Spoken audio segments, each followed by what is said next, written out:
Hey, good evening. Thank you for joining us on the Political Deep Dive. I'm Dave Valente. If you can notice, my voice is a little deep today. I spent the weekend in Morgantown, West Virginia, going to the WVU game. It and I abused my voice a little bit, yelling and booing and all the emotions that you could have with a college football game. It was a lot of fun. So, West Virginia did lose that game, but it was very entertaining. Went down to the wire. Actually went into overtime. So. Uh, Tonight we are talking about I call it the Chasing Dragons episode of the show because we've got Chase Oliver talking about Dragon Con and his run for U.S. Senate. So we're very excited to have him on. Let me bring up our guest hosts or co-hosts. AJ Campbell, how you doing? Hi, I'm doing very well. How are you? I am doing well. You Voice, I sound tired, but I'm not. I actually had a nap today, so I'm doing well. And joining us in the plenipotentiary. What's up, guys? He came on earlier with the name Cowboys Fever, which I am watching the Cowboys just because Facebook is a bitch about copyright shit. I'm not playing the Cowboys game in the background, but I'll be giving you score updates. Like right now, it's 12-3. Tampa's winning. Cowboys have the ball. Start of third quarter. Yeah. I'd also like to say, I slid a sheet I slid upon, a slitted sheet I sit. There you go. Very nice. That was impressive. That's some skills right there. I will say that Cowboys fever can be cured with penicillin. So, just so you know. And tonight, of course, joined by Chase Oliver. How you doing, sir? I'm doing great. How about yourselves? Doing great. One of the best voices in the Liberty movement. For real. Face for radio. That's what they tell me. No, face for TV as well. So, let's talk about Dragon Con. You really are very passionate about Dragon Con. For those who don't know, Dragon Con is this massive. Is it cosplay or is it more of a convention of? It's the convention of all conventions. It's kind of like a Comic-Con, but every fandom is really represented, from comics to sci-fi to anime. They even have things like a science track. So if you're just very interested in like science, they have a whole track. Science. She blinded me with science, but yeah, exactly. Wow, how do you get that quote? I know. Only my generation knew that song. So there's actually a great video on YouTube if anybody needs like a primer after we talk about this episode. If you want to see what I'm talking about in action, if you just look for YouTube, what is Dragon Con? It's from Mika Moore. It's a 4-year-old video at this point, but it's generally what you're going to see at a Dragon Con. But Dragon Con, so first off, I got my t-shirt. This is from last year, actually. I got my badge already here for Dragon Con, since we're going to talk about it. And I got all my ribbons. Nice.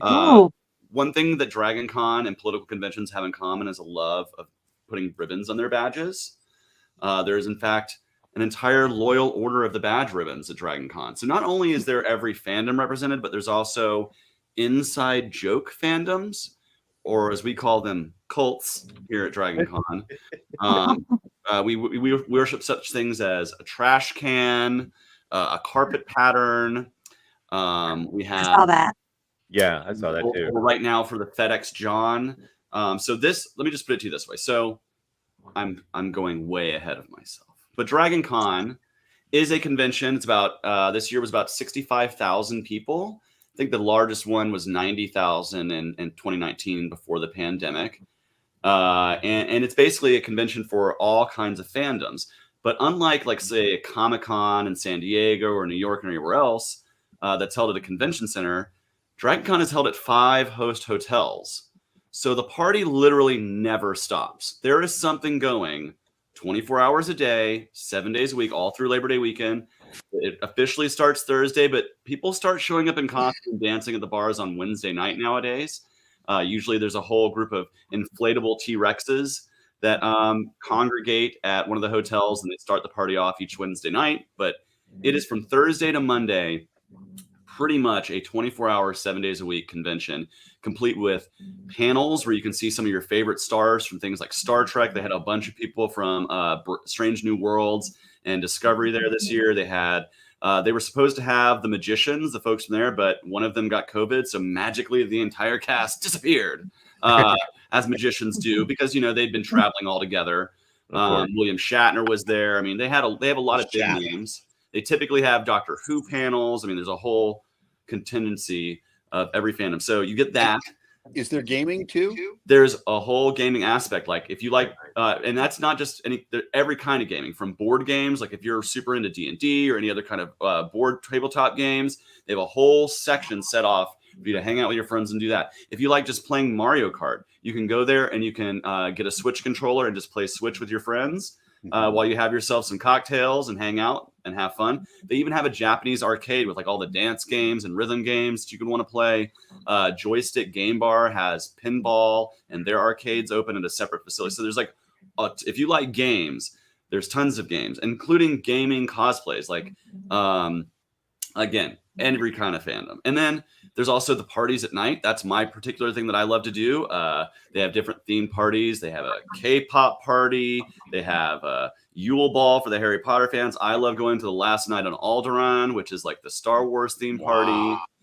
They have an LGBTQ themed party called Spectrum every year. I mean, it's a great, and there's like 30 or 40 parties throughout the weekend that, go until 2 or 3 in the morning.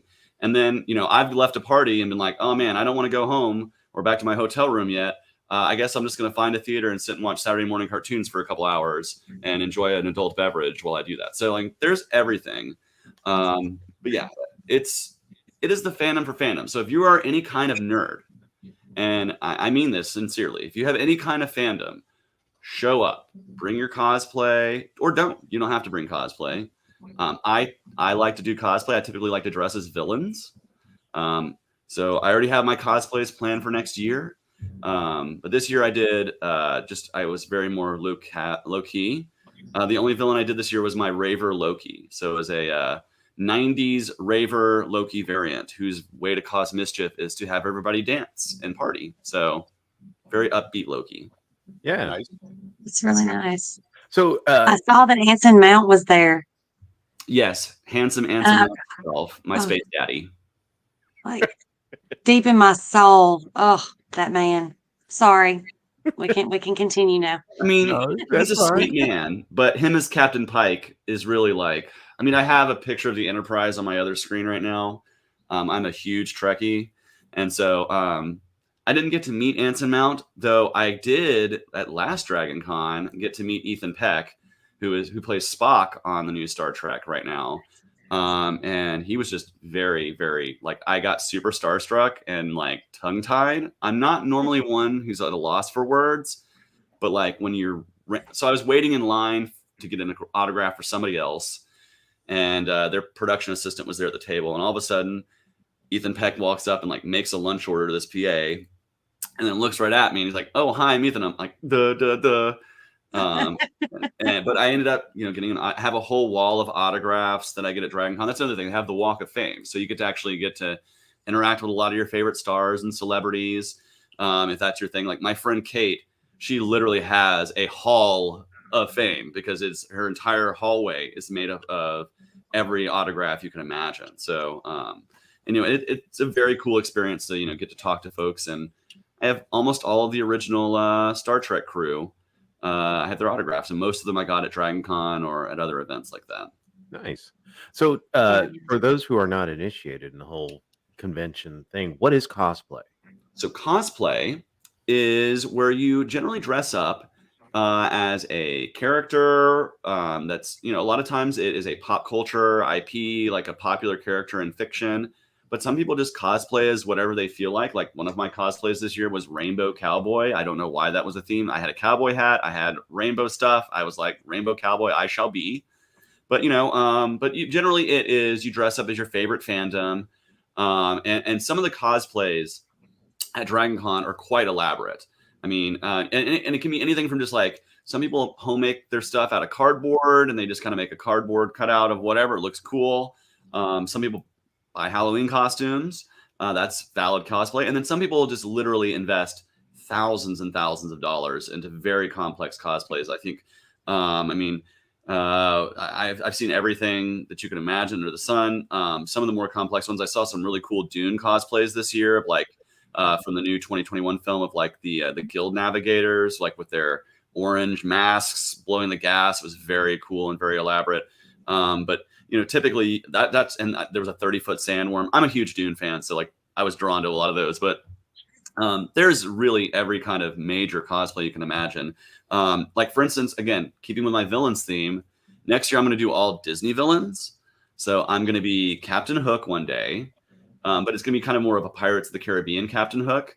So like kind of like cross-play those two universes. Like what if Jack Sparrow like interacted with Captain Hook kind of a deal. Yep. I'm going to be doing Judge Frollo from The Hunchback of Notre Dame. And I'll be dressed in the judge's robes. I'm going to put old man makeup on me. I'm going to walk around with like a strand of hair in my hand. And I'm going to sniff all the time because he's a weirdo who sniffs hair in that movie. That movie's very dark, by the way. If you need a very dark Disney film, Hunchback of Notre Dame, there's literally an entire song about damning people to hell. And it's very intense. I mean, and then I'm going to do male Cruella de Vil next year. So, so that's, but yeah, so I really want to get back into a little bit about this cults that we have, because we have the cult of the Marriott carpet now. I want to explain. I've seen the pictures. Yeah, so this is the Marriott carpet print right here. It used to be. This used to adorn the floor of the Marriott. It's a beautiful carpet print. And people liked it so much that they started making cosplays with this carpet print. So imagine a stormtrooper, but instead of a white stormtrooper, it's this. Or instead of an army guy who's in like regular camo, he's like camouflaging with this and crawling across the floor, right? And it became a whole thing. And Marriott was like, that's kind of a trademarked image. Can't really use that. And people at Dragon Con were like, we're going to use it. Like, this is our thing. We're going to do it. We have a cult now, so just deal with it. Yeah. And so Marriott removed the carpet. They changed it to a new carpet that is dubbed the shit stain carpet because it's brown, streaky. It's just a very ugly design. But people still love the old carpet. In fact, now it's even more diehard. Like, it's like embrace tradition, reject modernity, embrace tradition, right? To the old carpet. And so there's like one strip of it where when they changed the carpet, they didn't remove it quite underneath one of these benches on like the lower level. And a couple years ago, I'd heard about this. I was drunk at the time. I've been drinking quite a bit. That's the other thing is there's a lot of drinking going on. There's rum buckets aplenty at Dragon Con. And so I'm wandering around trying to find it. And I'm like, oh, there's the strip of carpet. And I go and I touch it. And that's when then I noticed the shrine. There's a shrine to the carpet there. And then someone in a priest's robe of Marriott carpet comes to me and he hands me this pen. And he says, you found the hidden carpet. You are now a member of the cult. Please spread the word. So by the way, this might very well be the lapel pin that you see me wearing at a debate upcoming. Just, as a little nod to my nerd friends that I am one of them.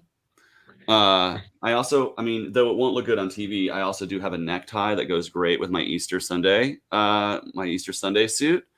So yeah, there's Marriott carpet and everything, but there's a cult there. I don't know why we create cults. It's fun, but in general, I want people to come out and have fun. It is the most. So let me just speak to this as a libertarian real quick, right? Like, I'm a libertarian candidate for U.S. Senate. Why do I love DragonCon so much? Because it is a spontaneous gathering of tens of thousands of people, and it is a fan run. It's still like also the last con really that's not corporatized in America. That is still fan run by a nonprofit, DragonCon Inc., a group of fans who have been doing it for a long time. It still feels like fan-made convention. Like, it still feels like a family, but it's spontaneously tens of thousands of people coming together who respect each other's creativity, diversity, self-expression, who find commonality in fandoms, but also who also find commonality in just having a good time. There's a huge respect for bodily autonomy because, cosplay is not consent. And that's a big deal at DragonCon. Like, we very much call that crap out when we see it. Like, if we see somebody being rude or untoward to somebody, we call that out because we're a community of people who respect consent and bodily autonomy. It is actually really in a really creative and fun way, liberty in action. It's what it is, because it is people getting what they want because they ask DragonCon to, hey, can you add this guest or that guest? The DragonCon is very much about listening to their consumers and bringing about the best thing that they can. So much as even I know a lot of the LGBTQ folks were like, hey, the party was in too small of a ballroom. We had a lot of people waiting out to get in. Let's move to a bigger ballroom next year. And there's a good chance that enough people say that they're going to do that, right?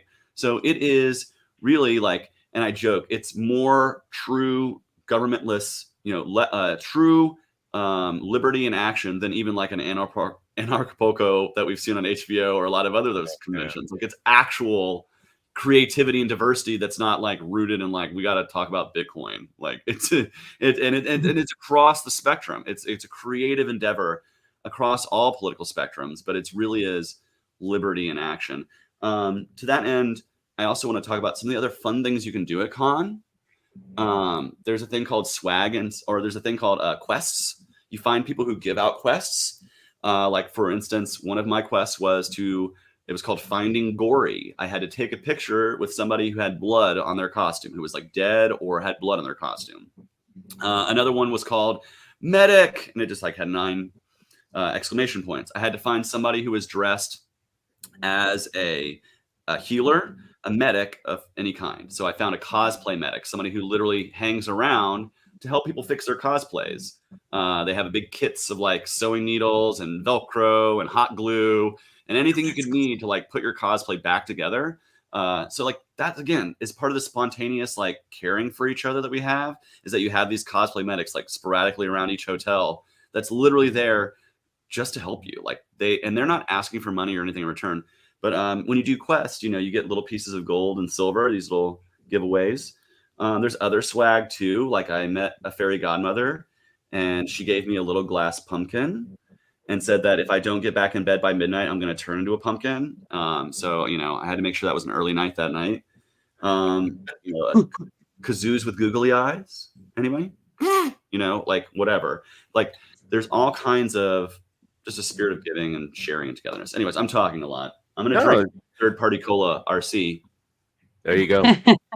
So Royal. it seems honor of the Queen. Yeah. So you have you're describing this convention, and it sounds like just a lot of people living and doing and being who they are in an authentic way. And I think that is something that should be highlighted, is that this is a place where people are allowed to be who they are, and or who they want to be, and declare themselves. They don't have to wear the cosplay costumes. They can just go as themselves, or they can do that and live out their fantasies. And I think that's a really cool message, that this is a community that accepts you no matter what you wear, what you do, as long as you do stuff with consent. It's a very liberty oriented organization. Yeah. And there's just great interaction between people. I dressed as the Riddler one year, again, villains theme. And one of my favorite things that I got to do, I had cards, these different cards that had riddles on them. And so if I ever saw a kid dressed as Batman, I would be like, do you want to solve a riddle and save Gotham City? And they, inevitably their parents or them would solve the riddle. They'd be like, you saved Gotham City, congratulations. Or I enjoyed hiding from from kids dressed as Batman, like trying to hide so they couldn't see me, or being scared of them because Batman terrifies the Riddler, right? And so you're actually like playing into their like fun, which is great. Like when you bring my nephew and nieces, I cannot wait to take them to Dragon Con. I've been wanting to take them for a long time. My littlest niece is now she's about to be 8 next year, so like Excellent. perfect age range. And that's the thing is there is all age range things. Like if you're a parent, I know AJ is a parent, right? They have a kids track and they have a teens track too. So that is content that is more kids oriented or teen oriented. Fantastic. And it's something where like, if you're a kid who likes to play dress up, like, there's that kid that like put on the Spider-Man costume and didn't want to take it off for a month. Like this is the fun event for them. Like, and I haven't even mentioned the parade. There is a giant parade the Saturday of Dragon Con. Now, I am usually too hungover to make it. I've made it to a few of them. I've been to a lot of Dragon Cons, but like nowadays I'm a little older. Friday night hits me a little harder than it used to, but typically it is a huge parade. The entire city comes out for it. You have literal like Spartans like from 300 marching through the streets. You have the 501st Stormtrooper Legion. You have every kind of fandom under the sun represented. And it is so much fun for kids in Atlanta. So even if you don't make it to the con, if you're in the Atlanta area, come out for the Saturday parade. Like it is great fun for kids. Like, and it's free. So, if you got little one. That weekend in Atlanta is crazy. So you've got Dragon Con, which is, you said 65,000, upwards of 90,000. You have two of the biggest opening weekend football games in the city, and I think don't they still do a NASCAR race that weekend as well? I don't know about the NASCAR race, and that's far enough out of the city where it wouldn't really affect what's going on downtown. But downtown is a lovely mixture of people on Saturday of half Dragon Con, like half football fans. Yeah. It's a very weird mixture sometimes, honestly. Like I have a great picture I'll show you guys off camera. So when I was dressed as the Rainbow Cowboy, obviously, where do you go when you're dressed as a Rainbow Cowboy? You go to Hooters, right? Because they got good wings. It's great for people watching. Like it's actually kind of a tradition with me and one of my besties that we go to Hooters. Yeah. And so we're there, and like there's a family of like boomer SEC fans, and they're like not impressed with the fact that a Rainbow Cowboy just walked in the building. And I have a great picture of like the best stink eye I think I've ever gotten from anybody. But it is what it is. And this year it was Georgia and Oregon playing. Yeah. I was honestly didn't realize Loki, whose colors are orange, or whose colors are yellow and green. The day of the game, I'm walking around as Loki, and people are like, "Why are you in Oregon colors?" And I'm like, "I'm in Loki colors." I mean, go Dogs, but like I don't really care about the football game. It's Dragon Con. But yeah, so one of the things I do love to do is like I showed you all these ribbons, Yeah. And they're very creative. Like one of my favorite ones. I love the I drank what Socrates. Yes. Yes. I drink what Socrates. Or it's got a lovely picture of Deadpool and says, "Now that's Canada's ass." Because he's Canadian.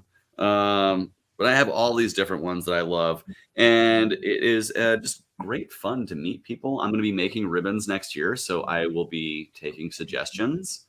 Looking for fun things to do. I like ones like Wizards Against Wand Control, I think is one that I want to make. Excellent. One that's like Hobbits Don't Believe in Borders. Something to that effect. Just just to give them like a nice subtle nod to like my beliefs and whatnot. But so Dragon Con, honestly, I'm a candidate for US Senate, by the way. I know we're 20 minutes in the episode now. Yeah, we'll talk about that too. But actually I got profiled by the AJC, and I got interviewed the week before Dragon Con. And of course she's like, "What are you up to?" And I'm like, "Oh, I'm getting ready for Dragon Con." And so we spent like 10 minutes talking about that. And of course, the first line of my profile in the AJC is, "Dragon Con is a convention that happens in Atlanta, and Chase is going to be there dressed as Loki." That's awesome. I was like, man, at least it humanizes me quite a bit. But yeah, I also, while I'm rambling here, I did also want to shout out that in addition to being a candidate for U.S. Senate, in addition to being a fan of of all things Dragon Con. I'm also a patron of Charlie Campbell's art. So like, I just want to go ahead and put in a shameless plug right here for Art by Ash. Oh, thank you. Because I have so many awesome pieces on my wall. I can't take them down now because they're like attached with command strips and whatnot. But I have many custom pieces.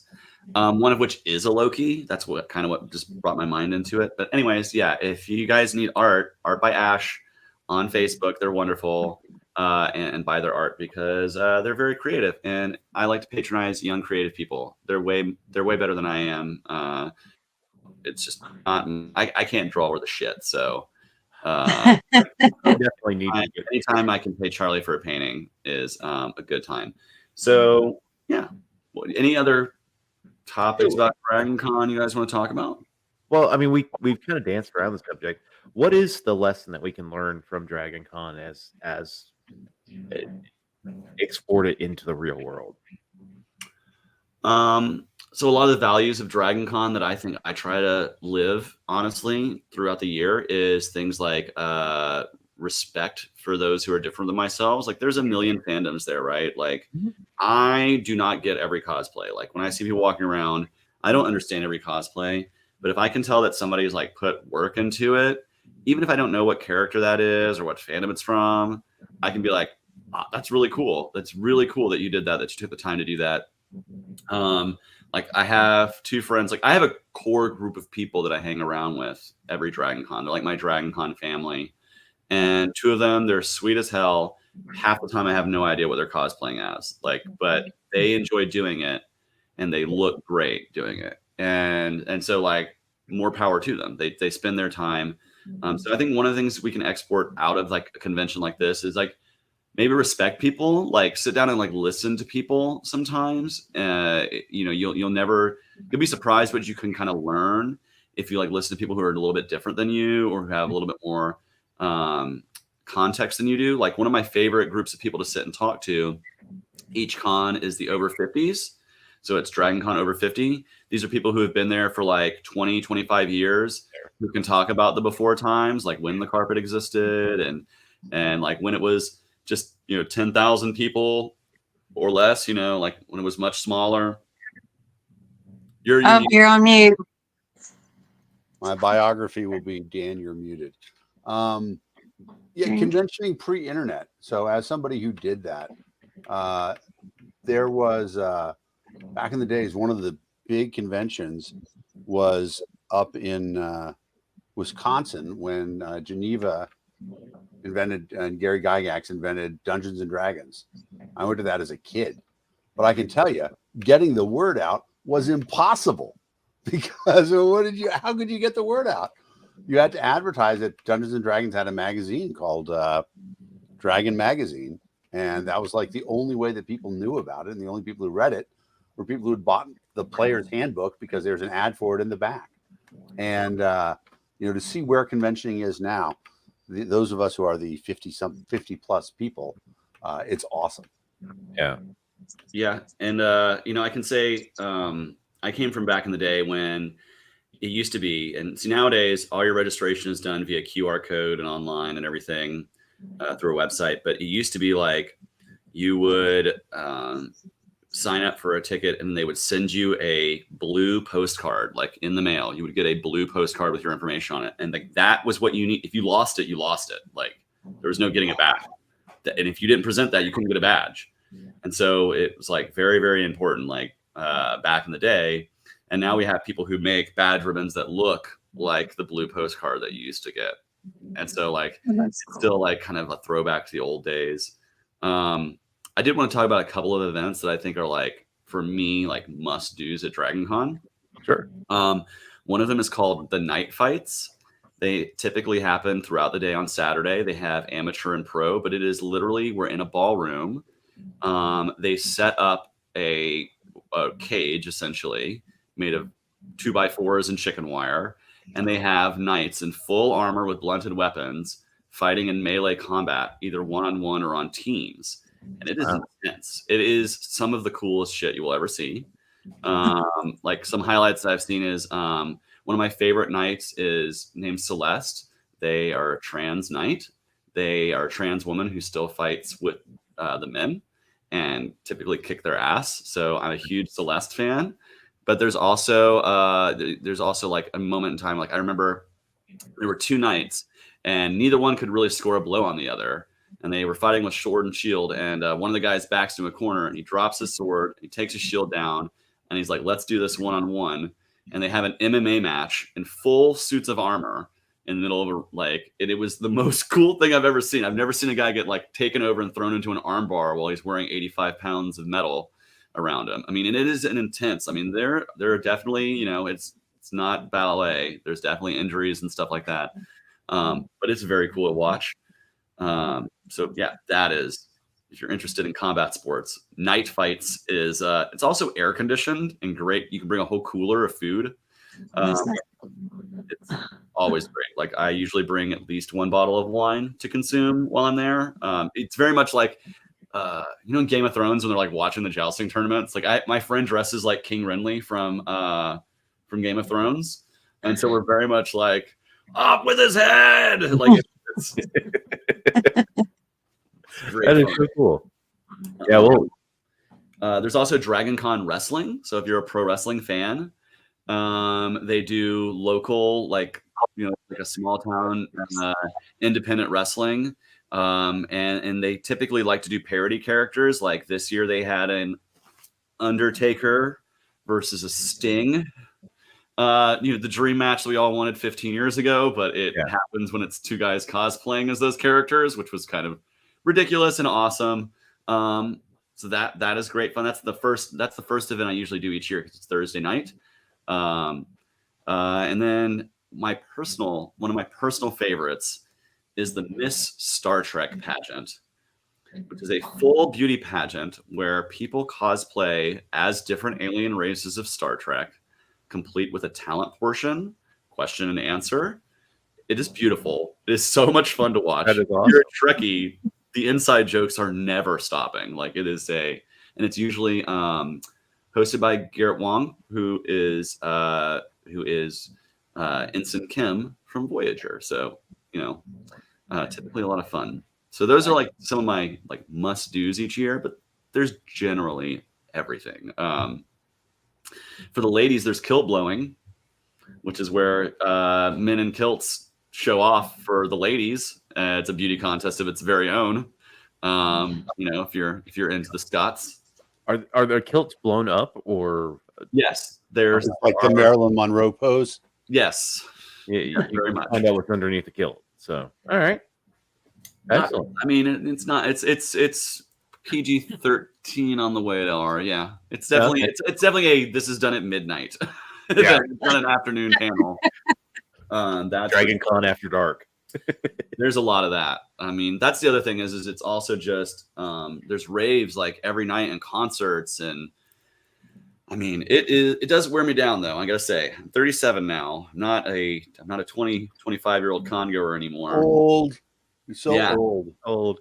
I mean, I feel 57 like the Tuesday after con. Yep. But I did not get con crud this year. Maintained COVID negative. Nice. That was good too. So some people usually they call it con crud even before the pandemic. Like just being around that many people and that many touch yeah. points, people get sick a lot. So I managed to avoid it this year. Like 2018, it took me out for a week. Yeah. So, I mean, it also at that time of the year, that's usually around the start of school year. So you got crud going around. Then you got, you do a big convention like that, you're going to get hit with all kinds of nasty stuff. So, Well, I mean, you're not sleeping, you're out having fun. So Yeah. you're also, Yeah, you're also putting stress on your immune system. I was to say, destroying your immune system with partying and drinking and Yeah. eating fatty food and like Yeah. I mean, you're having a good time. That's what it is, everything All will cost. There ain't no such thing as a free good time. yeah. There ain't no such thing. So, we'll talk about your Senate run in a minute. Just wanted to, we're trying to be more conscientious about doing this, but advertising our YouTube. We are on YouTube, youtube.com/Babadook.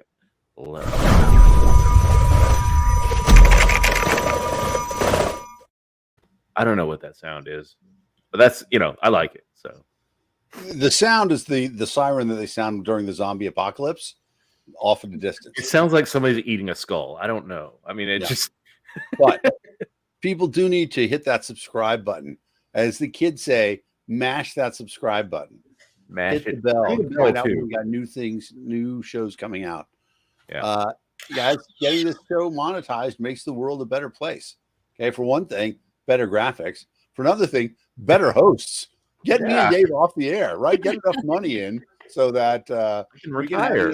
better people. Exactly. Yeah. Do it. Subscribe. Yeah. Like, share, subscribe. And right now, please, if you're on a social media, Twitter, Facebook, something, post something and share this link right now, please. And if you're on Facebook, you can share it. It shows the video directly. YouTube, you can link it to wherever you want to, anywhere on social media. And of course, while you're on the YouTube page, hit that little bell, because that bell will remind you when we go live, so that it gives you that prompt to come check us out and make sure that we're doing what we can do to entertain you. We've got And you want to be here early, because remember, we give away $1,000 in the first 30 seconds of the show every episode.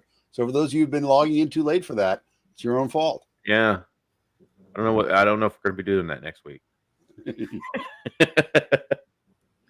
All right. So yeah, we're also on Twitch. We're on LinkedIn.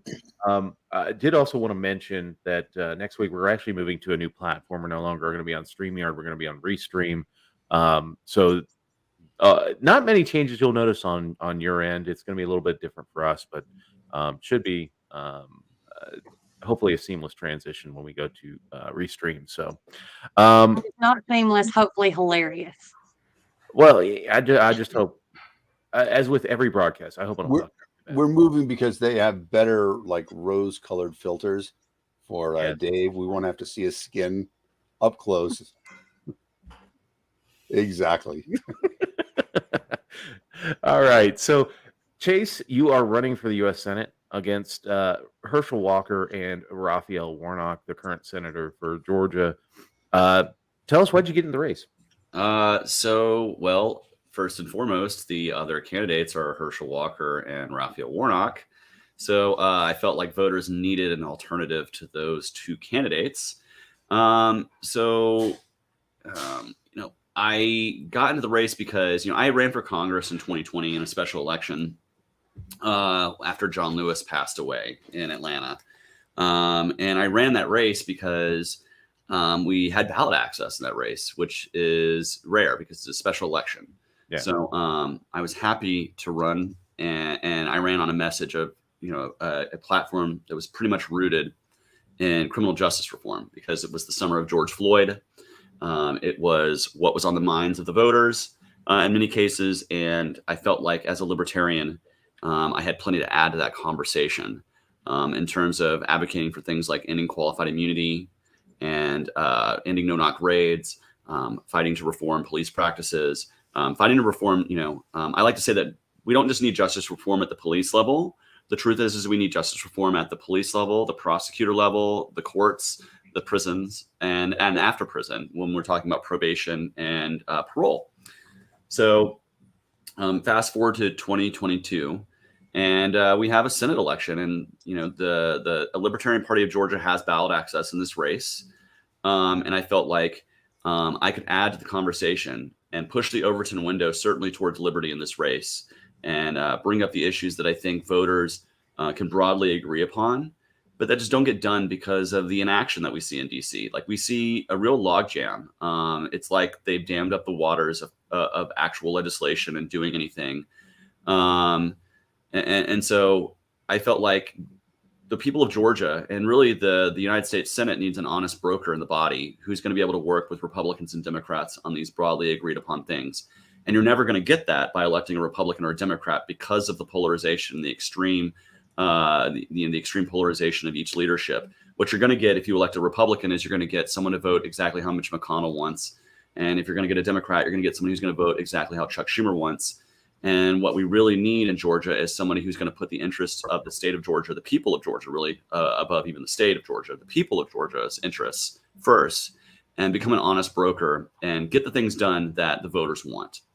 Which, my platform is generally things that are broadly agreed upon by most voters. In addition to some of my pet policies that I really want to work on and push those issues out, like things like privacy and ending the wars. We're celebrating 9/11 today. Ultimately, what got me to run for the Senate, not celebrating, that's the wrong Commemorating. word. Commemorating. Yeah, Is the correct word. Yeah. We're commemorating 9/11 today. It's 21 years later. And if we're talking about what got me to run for the United States Senate, ultimately, it was the actions that our government took in response to 9/11 that got me politically active, really politically active. I've been what I call anti-war to the core since the early 2000s. The real thing that got me going was the war in Iraq. And it was because, really, like, to make it personal, I had a friend who I went to high school with, who he was not doing well in one of his classes. And he was like, man, I need to pass this class or I'm not going to graduate. And so I said, hey, man, well, I'll help you. Like, I know this stuff like the back of my hand. Like, I'll help you. And so we studied together after school. I helped him with tests, get ready for tests, things like this. And he graduated. And I was like, that's fucking awesome. Like, right. Like I helped somebody who needed the help to graduate. And then he signed in my yearbook. I can go get the yearbook. I have it somewhere. But he basically signed, hey, look for me on the TV next year. I'll be in Baghdad fighting. And I could only think, like, it's really wasted. Like, it's wasting this person. Like, this person who has all the future ahead of them. They're being sent in this war zone, which at this point, the war was a year old. But even then, I knew, like, this evidence is not adding up. Like, this doesn't seem like what they're saying it is. And I really don't see how it connects to the 9/11 attacks.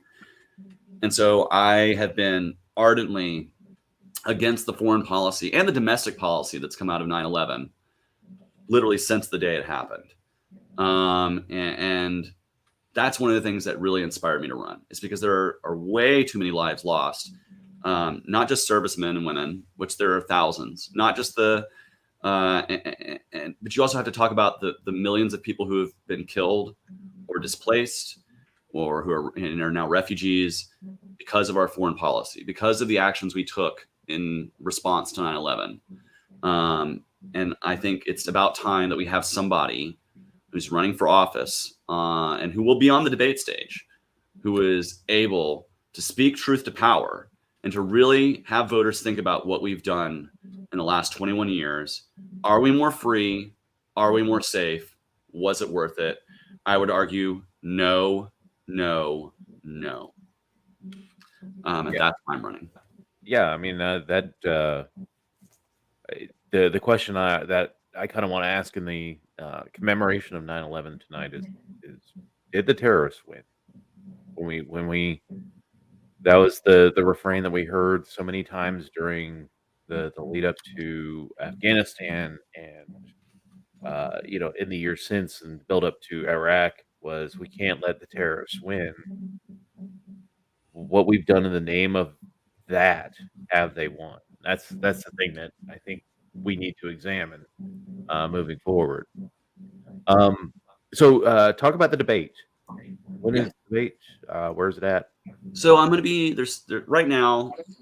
There are Senator Warnock proposed 3 debates, one in Macon, one in Atlanta, one in Savannah.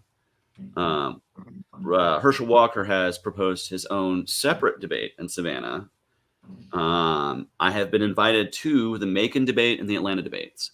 Those are going to take place October the 16th or October the 13th and October the 16th, respectively. And as of right now, it will just be me and Senator Warnock on stage because Herschel Walker has not yet agreed to appear in those debates. My argument that I would make to anybody who might listen to this, who might be thinking about selecting Herschel Walker, who might be like, oh, I'm so worried about the spoiler effect or whatever. I have 2 things to tell you. First, we have runoffs in this state. You should not be afraid to make me your first choice. Make me your first choice on election day. If if nobody gets over 50%, go vote in the runoff and vote for the duopoly candidate that you think is the least harmful. I'm all for that strategy. I think that's great, but I would like to be your first choice. But secondly, I think if you're somebody who supports things like limited government, the Second Amendment, lowering taxes, efficient use of taxpayer funds, these things that the Republican Party traditionally espoused throughout my youth, and they still pay lip service to it today. Sorry if you can hear my dog barking. But those things, if you're not willing to get on a debate stage and speak to those principles, and Herschel Walker is a famous football player. If you're not even going to suit up and get on the field, why should anybody hand you the ball? And that's the truth. I'm willing to get on the debate stage with Raphael Warnock and speak truth to power and speak to the incumbent and speak to my principles of limited government. I don't know if Herschel Walker's afraid to do it. I don't know if Herschel Walker thinks he's going to harm himself more than help himself. But what I will tell you he's doing is a disservice to the people of Georgia by not appearing on a debate stage. That's cowardice. And that's something that is, if you can't stand up to a reporter from the local news station asking you some questions, how the hell are you going to stand up to Kamala Harris or Joe Biden or Nancy Pelosi or Chuck Schumer? How are you going to do that? And I think if you're a conservative voter, we may not agree on everything, you and me. But what you can understand is I'm going to fight to lower your taxes, to let you keep your guns, and to keep government in check every step of the way. One of the other things that I think is really important about the strategy is that Chase Oliver in the debates, I guarantee you, every Chase Oliver voter is going to be watching those debates. And so if I were a Republican or a Democrat, I would want that chance to make my case to those people, because we know from Georgia's last elections, libertarians were the balance of power, right? In Warnock's election, didn't Shane Hazel get 2.5%? And that's what caused the runoff? Yeah, something like that. There we go. That's better. So that sort of thing, here's a great opportunity for them to make their case to your voters while you get to make your case to them. It is sadly something that we see across the board. And it's not even that they're afraid of debating you. They're afraid of debating at this point in time. Well, let's talk about that 2020 race, right? So Shane Hazel forced a runoff, and Republicans like to blame Shane Hazel for the fact that Purdue did not win that Senate seat. And the truth is Purdue was ahead on election day. He was ahead of Jon Ossoff. And then what he did is he tied himself to Trump, who said that the elections were invalid. You shouldn't even go vote. It's all a fraud. And then ducked out of a debate. Well, first off, he got whooped in a debate, like bad. Yeah. And then ducked the next one and gave Jon Ossoff an hour and a half of uninterrupted talking points and to an empty podium. That won't happen in this race because I'll be there, at least in 2 of the debates. But the truth is Shane Hazel did not lose that runoff for David Perdue. David Perdue lost that runoff for David Perdue. Yeah. Shane Hazel even gave Perdue a chance to come on his podcast and speak to the voters that voted for Shane Hazel about why they should vote for David Perdue. He said yes initially and then ducked out of that. So what voters saw is somebody who could not even get on a debate stage or go fight for runoff votes. And Jon Ossoff won that race because Jon Ossoff was willing to speak to the voters. This is something that Herschel, and I don't understand why. I'm not one to give Republicans, help or talking points, but I fail to see the political strategy in nominating candidates that they know either can't debate or won't debate, because that's a failure. That is a failure. And there were other Republicans who had been elected statewide before who would have been able to go and debate. But they wanted to go with the name ID and the celebrity. Ironically, the same party that called Obama a celebrity in 2008 and made a whole deal about the fact that Obama was famous, elected a celebrity president in 2016 and has now nominated a celebrity to be the Senate candidate in both Pennsylvania and Georgia. So where's the hypocrisy? Like, why are people not calling out that hypocrisy a little bit more? And let's also speak a little bit of truth to power in the fact Herschel Walker is an idiot. Okay. And I say that as a Cowboys fan, as a guy who loved him as a college and professional football player. I remember him representing the United States in the Olympics.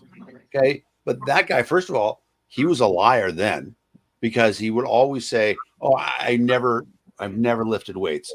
All these muscles that you see on me, right? This trapezius that you see, this is all from natural farm work." Anybody who knows anything about exercise knows you don't get muscles like that just from working out around the farm. But then the second thing about it is he believes in all these really crazy conspiracy theories that, given a chance, he will say over and over and over again. And I I have to think that to a certain extent, there's somebody there who's handling him, who's saying, we can't let him be on the debate stage because then he'll actually say the really crazy things. Well, somebody will ask him about it, and he will. We've Happily seen answer. this. Right. Yeah, we've seen him. And I want to say that I think that Chase should keep a civil tongue in his mouth when speaking about his opponents and be polite and respectful and things like that. I am under no such obligation. Well, let me say this, and I'm not going to be, I think at the end of the day, if somebody on his team is telling him you shouldn't debate and he's listening to them, that is further proof that he's not going to be his own man if he were elected to the United States Senate. He's just going to listen to whatever advisors tell him to do. Because I know deep down he is a competitor. He's been a competitor his entire life in sports. He's been a motivational speaker. He's done a lot of things. And I have no doubt that if he were left to his own devices, he would take the challenge because he's somebody who likes to do that. But right now he's listening to somebody else and taking their word for it. So again, that is another example of him being led by somebody else and further proof that he would just be doing whatever Mitch McConnell says. But at the end of the day, I will say this, and this is something that I say quite often. I would love to go to a UGA game with Herschel Walker. I think it would be great. It would be awesome to sit down with the guy. He's probably got insight about football that most people do not have, especially about UGA football, right? I would love to sit in the pew of Ebenezer Baptist while Senator Warnock, Reverend Warnock, sits behind the pulpit and preaches about justice and about treating your fellow man correctly in the seat that once, in the pulpit that once held Martin Luther King Jr. I think that would be really cool and very honorable and great to see.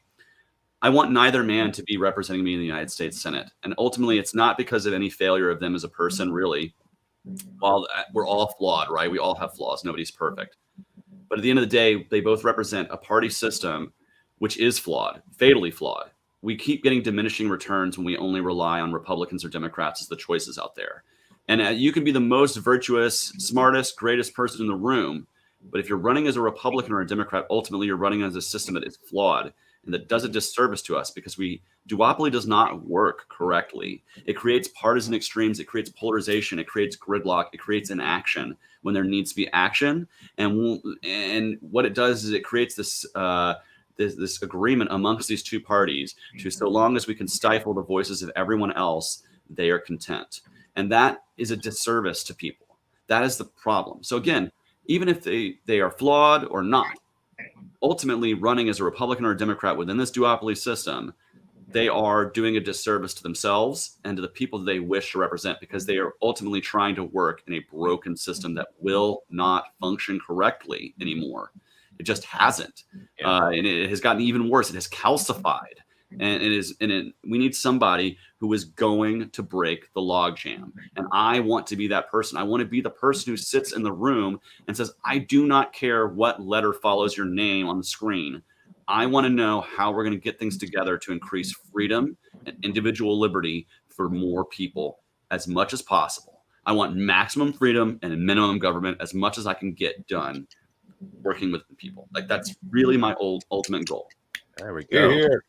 So, AJ, you've got an issue that you'd like to see what Chase thinks about. So earlier this week, I was scammed.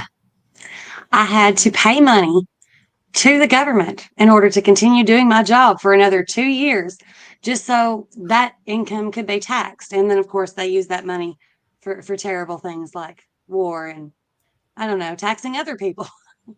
What do you think of occupational licensing? Oh, well, as just on the head, I'm really against it. I really don't think that it does anything but revenue generation for government. Like, it doesn't really help people. I really don't go, when I go to the barber shop, I don't go there based on what the government says that they're doing. I go there based on if my friend says they give a good haircut. And you can just apply that to about a million other occupations. Are there, I mean, I'm just trying to think off the top of my head, like, why do we charge, in Georgia, we charge mediums to be able to do their thing. Like, why do we need to be paying government to have someone peer into a crystal ball? Like, why is that needed, right? Like, what sort of oversight could they possibly be providing there other than give you a piece of paper that says you are an official official fortune teller or medium from the government, right? And it goes across so many things. Like when I worked in restaurants, I had to pay $40 a year because to pour beer. Why? I'm an adult. I'm over 21. I'm obviously subject to the laws. Like if I serve somebody, whether I have a license to pour or not, if I serve somebody under 21, I'm in trouble. The license doesn't protect me in any way. It doesn't provide any sort of oversight or anything. It's just a way to give government money.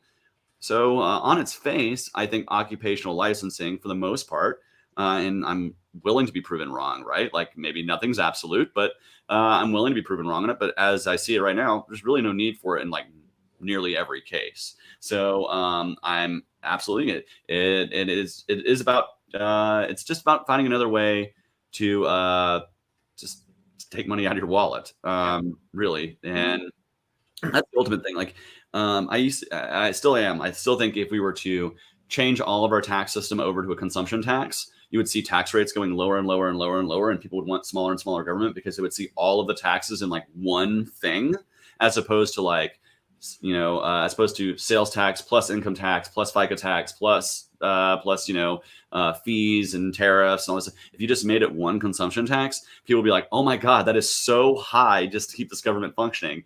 We've got to cut government, man, so we can cut that tax rate down. And while I believe that ultimately taxation is not like really a moral action, most government action isn't. But if you were to somehow make it where it's more visible to people to see how much of that chunk of their income is being removed and their livelihood is being removed to fund the wars that we have overseas, to fund the terrible government programs that are redundant, inefficient, corrupt, graft. Like just if you just see how much money goes out the window. That's another thing. If I'm elected to the United States Senate, absolutely, I'm going to be the biggest penny pincher you've ever seen in the United States Senate. I'm going to demand that every single cent is accounted for and that it's spent wisely. We're not going to be buying jets by the thousands for millions and millions of dollars a piece just to suffice Raytheon or Boeing or whoever the hell. They can make something else. They don't have to keep making death machines. That's the thing. Yep. This obligation, like, oh, we got to help the defense contractors. Well, they could find other things to build. There's other manufacturing that we maybe need in this country, and there's a free market out there. I'm sure they could rub two nickels together and make a dime if they needed to, and making something other than bombs and planes and machines of death and military equipment that's going to end up on the streets and police departments and being used against you and me and all the other law-abiding people as they go to try to peacefully protest their government and get tear gassed. Or end up in the hands of our enemies after we leave the country in haste, and for there's whatever. that too, right? Like there's a lot more Humvees for the average person in Afghanistan these days than there used to be, and I just wonder why that is. And it's maybe because we left hundreds of them just sitting there because we don't know how to pull out effectively. And then insert joke there. It's too late at night for me to be mature. I'm sorry. Yeah, no, that's fine. I mean, you were talking about the beer license, and it's to ensure that you don't give too much head. That's pretty much it.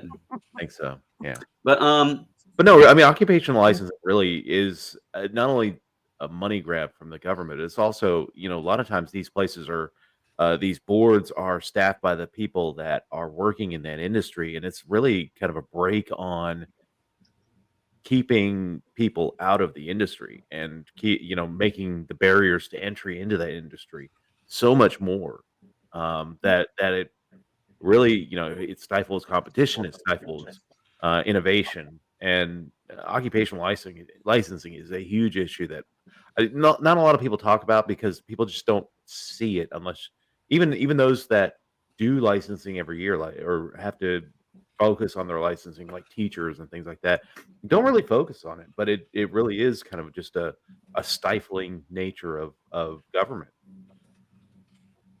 Agreed. And to that end, most licensing happens at the county or state level. As a senator, I could write a bill for no federal licensing, I'm sure. Yeah. I guess I would have purview over whatever federal licensing you might need. But at the end of the day, this is why it's important to find candidates at your local, county, and state level who are committed to these things. And again, if there is not ballot access, like I understand, some people who are upset because they can't get candidates A, B, or C on the ballot. The truth is the work of the election that's just the beginning of the work. Like once people are elected, that's when you can start holding them accountable and start putting their feet to the fire. Yeah. And so even if it's not got an L next to their name, if there's a Republican or a Democrat in your county, meet with them, start talking to them about this, like actually meet with them one-on-one, provide a face to the issue, because a lot of times, a lot of these people can be worked with on certain issues. Like, there are people who will work with you on these things, but there's a lot of work that's involved in like actually organizing, getting to talk to people, approaching them in a way that's constructive. One of the problems that we see a lot of times is that people are very confrontational, and they're not doing the work of like constructively providing discourse and bringing light to an issue in a way that actually creates action as opposed to just noise. Noise is noise, and it's annoying, and it turns people off. And ultimately, if it's not done correctly, there's a difference between noise and music, right? Like the difference there is organization. And so if you're able to properly organize your argument and your movement, that's how you're going to get things done. Otherwise, you're just making noise. And I feel like all edge, no boldness, whatever, something like that. And that's kind of been my philosophy of getting things done is, you have to approach discourse in a way that's respectful, because without peaceful discourse, the only option that you have left is coercion and force. And as a libertarian, I'm against the initiation of force. And so it is up to me to, even if I'm talking to somebody who I don't agree with on a lot of things, to take the time to actually do that, to take the time to have the conversations. Because if we're not talking to each other, we're fighting, like physically. And like, that's not cool. Like, I don't want to physically fight people. I would rather win in the marketplace of ideas. And ultimately, I'm convinced that if we were in a fair and open, free marketplace of ideas, the ideas of liberty, inherent individual human rights, and respect for one another, consent, bodily autonomy, these are ideas that would win every time. But we need to be better messengers of these things. Yeah, absolutely. So talk a moment about Georgia's ballot access. I know that generally Georgia has ballot access in statewide races, but not in local and U.S. Congress races. I think he froze. Definitely. Yeah, Chase is frozen. Sorry, Chase. I'll answer that question, Chase. Yeah, go for it, Dan. Here's the very simple thing. Okay. We know that all liberties are connected, right? Whether it's your ability to fish in Georgia without a license, or to work, to earn a living, all these things, your liberties have to be connected. And when I fight for your liberty here, I'm fighting for my liberty there. Dr. King said it best. A battle against injustice everywhere is a battle for justice everywhere. The arc of history is long, but it tends towards justice, trends towards justice. That's got to be the liberty message, that we are in this for the long haul, and we're in it for everybody in every place. And so if there's any issue that you can point to and you say, you know what, that's a liberty issue, liberty people are going to be behind those things. Yeah, absolutely. Yeah. All right. Well, let's while we wait for Chase to get back, We're going to quiz it up. We can quiz it up. Yeah, internet crapped out. Hold on. Oh no. I'll be back in a moment. But so let's do the quiz. Let me share the screen. Weekly news quiz for and here he comes back again. Oh, I gotta share this. Hold on. There we go. I'm back. Hey. All right. Sorry about that. No worries. So just briefly tell us about the ballot access situation in Georgia. Why is it that Georgia can get candidates on the statewide ballot, but it's just impossible to get? I mean, the getting somebody on as a state rep candidate or a state senate candidate is, Yes, I mean, it is the dream.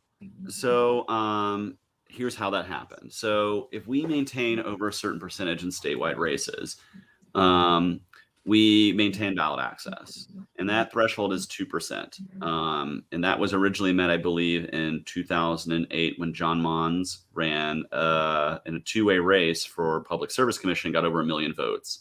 Yep. So he definitely cleared that hurdle.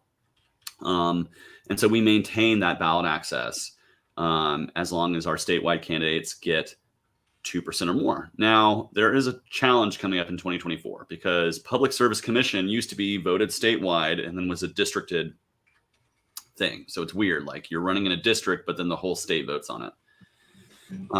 And so now they've challenged that in court. So it's now going to become a districted election. So those races will no longer count towards statewide ballot access.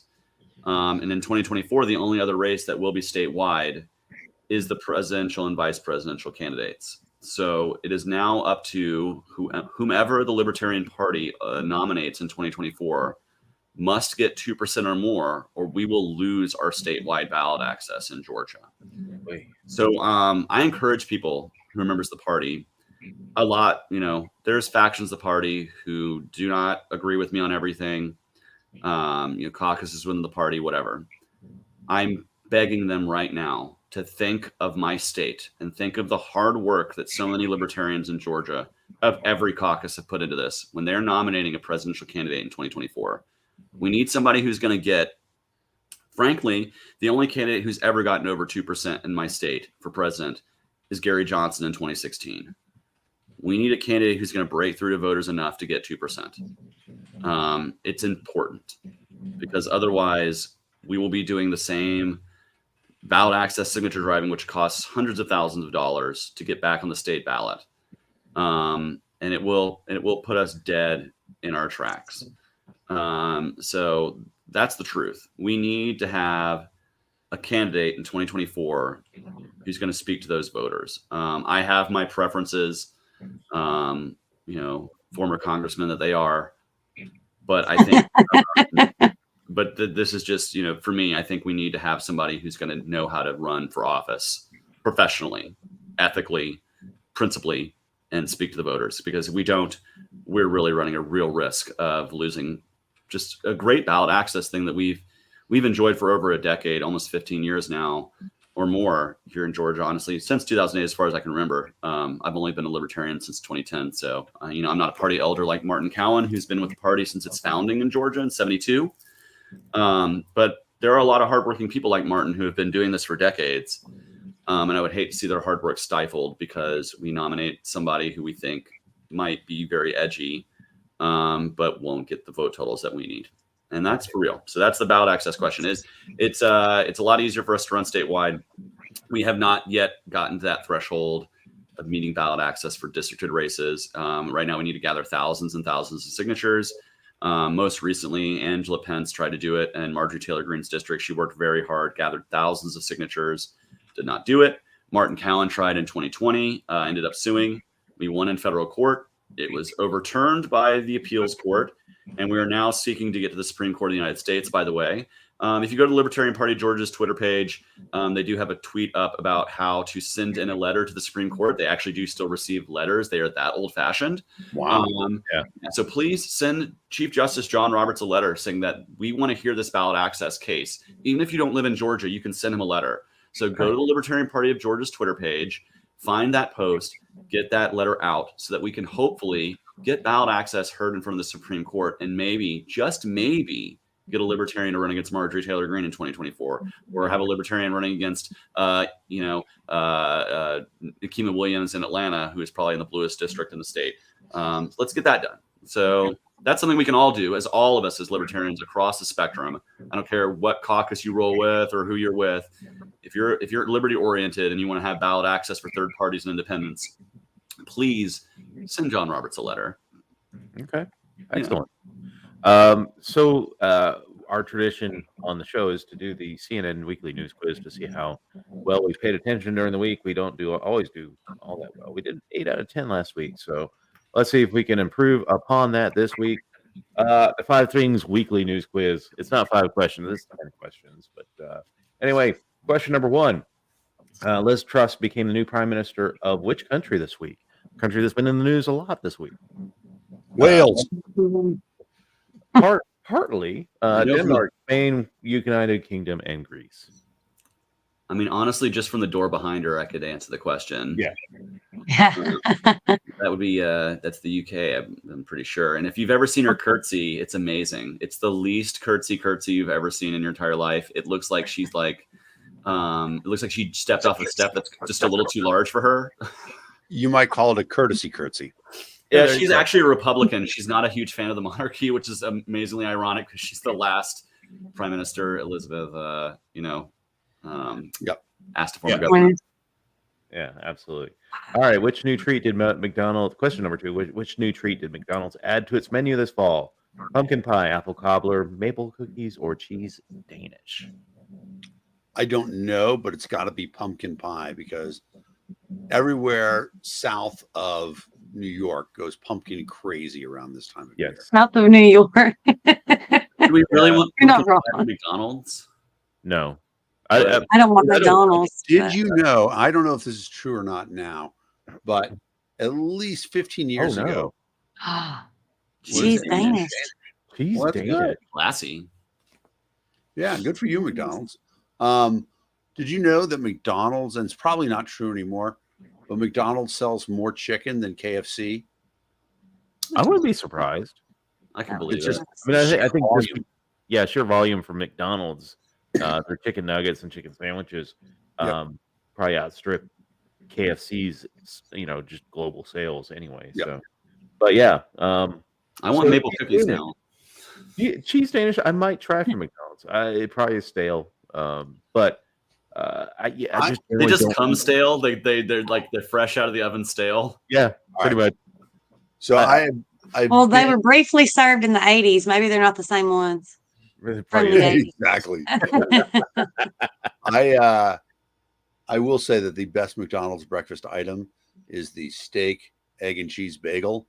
That thing is unbelievable. It's also Oh, that's so 1,100 greasy. calories. Yeah, it's so greasy. I think I Yep. know this one. All right. Question number 3. Legendary WNBA player Sue Bird played her final game this week. Which team did she play for? The Seattle Storm, the Chicago Sky, Las Vegas Aces, or Connecticut Sun? You know that Chicago was in the semifinals. So I think I all don't think four it could be teams were. Chicago.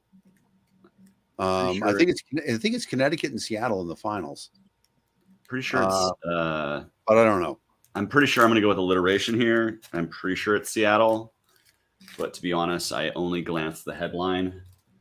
I like it. Let's All go right. Seattle. Seattle. Seattle, correct. Nice Sue Bird job. played her entire Wow. career with the Seattle Storm since 2002. She won 4 championships along the way, 5 selections as the All WNBA first team, and 12 All-Star game appearances. Most winningest WNBA player of all time. Let's see. Question number 4. When will NASA next attempt to launch its massive new moon rocket Artemis 1? A few days, a few weeks, a few months, or a few years? They said October, right? It's going to be I weeks. thought it was. I thought that they were looking at some windows in September. I thought it was a weeks because don't they have to wait for like the lunar? Well, the thing Yeah, is, a few weeks would still also cover October. So I'm Yeah. willing to agree that a few weeks is right. All right, let's take. Yeah, it's late September, so yeah, a few weeks. Let's do that. Yes, correct. Yeah. It'll be a few weeks before Artemis 1 can make its next launch attempt. The longer delay can be attributed to several factors, including quirks of scheduling, possible traffic at the launch site, like traffic at the launch site. Like, That's the 21st century talking. yeah, that's the desire to make sure it has solved the latest issues with fuel leaks, which I think is probably the number one reason Right. why this is It's waiting. like, we can't have you out next Tuesday because we got too many rockets going in the air that day. Well, So, but you know, I think that's what it is. I think that there are other launches, like of small satellites and stuff like that, that were scheduled long in advance. You know, Georgia's not on this one, so this quiz is broken. Yeah. Which U.S. Senate seat is most likely to flip in the midterm elections? I'm guessing Pennsylvania, Florida, Texas, Kentucky, or Georgia? I'm going to go with the one where one of the candidates says crudité and thinks that it's not going to get him made fun of. I agree. I think it's PA. Yeah, Pennsylvania. Although, the big talking this week is John Fetterman's lingering issues from his stroke that he had a couple months ago now. Um, he I saw a bit of a speech, and I was like, it's kind of like watching Lee Corso talk now on College Game Day. Wow. So It's not fun. So I will say this, and this is the same thing that I said about Herschel Walker. If John Fetterman's not wanting to debate, not willing to debate, that's kind of speaks to the voters' intent. Yeah. And I would hope that there's more than just those two choices on the ballot. I know that there's a couple of other people running outside the Tea Party. So if John Fetterman doesn't debate and you don't want to vote for Dr. Oz, feel free to look at the other candidates. I believe Dan Wasmer is running for the Keystone Party. I don't know that the Libertarians got a candidate on ballot for the Senate race. Not super familiar with PA, so but yeah. Pennsylvania. So That party you're using, it's a dead name as far as I'm concerned. Mhm. Keystone is the Pennsylvania Liberty Party. Oh. pretty much, yeah. Let's see. Question number 6. How much was Instagram fined this week for failing to protect children's data? 40,000, 100,000, 1 million, or 400 million? I'm going to say 400 million because Corey laws have been around for a long time. Seems pretty high, but then again, the others seem all way too low. Yeah, to me, they seem way too Very low. nice. Those first two, just no. Yeah. Right. Exactly. Like if it said 1 a million or child's data. 400 million. Yeah. Children's. Yeah, let's go 400. Correct. Yeah. Instagram has fined more than 400 million. Oh, it's by Ireland alone. Oh, shit. So Ireland's data privacy regulator, following an investigation into its handling of children's data. The investigation was started in 2020, focused on users between the age of 13 and 17 who were allowed to operate business accounts, which facilitated the publication of phone numbers and email addresses. But if they started a business and had a business number and a business email address, who are we to stop a kid from having a lawn mowing business on Instagram at 16? I understand, that's sticky to me. So that part about it is, I know a little bit about this. So my partner was director of engineering for a company called Fashion Plates. It was really awesome. It allowed tween girls, which was a phrase that I wasn't familiar with, to design clothes, and then they gamified it, and then to have a runway and a show, and they invite their aunts and grandmothers and all those people and anybody who likes fashion, and then they can get those clothes ordered in their size of the clothes they design, et cetera, et cetera. However, because it was targeted to children, they had to jump through all these hoops about what we're doing with the information, how we're not tracking it. And there are specific laws around that. And so, it's an interesting thing. Privacy isn't a well enumerated right. It's something for libertarians to think about a lot, because your right to privacy interferes with my right to observe you in public. And people say, oh, I have a right to be private. But if you're walking down the street and you pass my store every day, I can put a video camera there and say, you know what? These are all the license plates that go past my store. Now, license plates, we shouldn't have license plates, but I can look them up and say, okay, I want to send coupons to people to come into my restaurant because I know they drive past my store every day. I'm not violating their privacy because I'm observing them there in my space of work. So it's an interesting question, but what you do with storing information about people, and especially about children, I believe that there has to be consent. And children, I believe, are mostly unable to consent to giving away their information. Well, Charlie has had his business since he was 13. So he has had the Facebook page since he was 13. And I was the administrator. When he turned 18, I was just kind of like, this is your baby now. But before that, I monitored everything closely. Now, you can't always guarantee that every parent is going to have the foresight to do that, or even have a kid that tells them that they have this business going. The platforms are going to have to be held responsible for what they do with people's information. Like I said, it's sticky. That's the only way we're going to keep up with each other's safety in general, is it not? To hold the platforms responsible. But the interesting thing is that I'm still dealing with a saga of TikTok thinking that I'm a 14-year-old.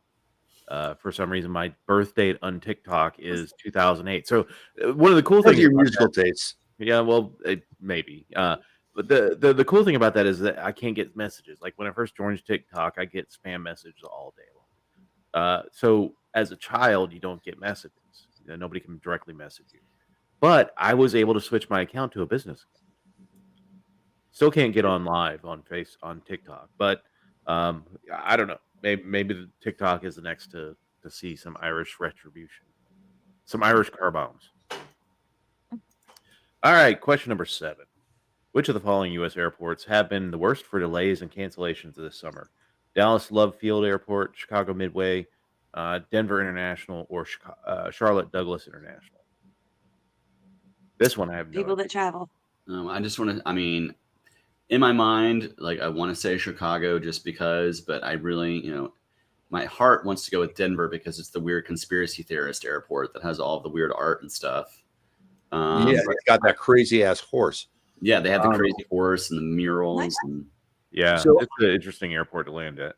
Yeah, I think if you say the worst, right?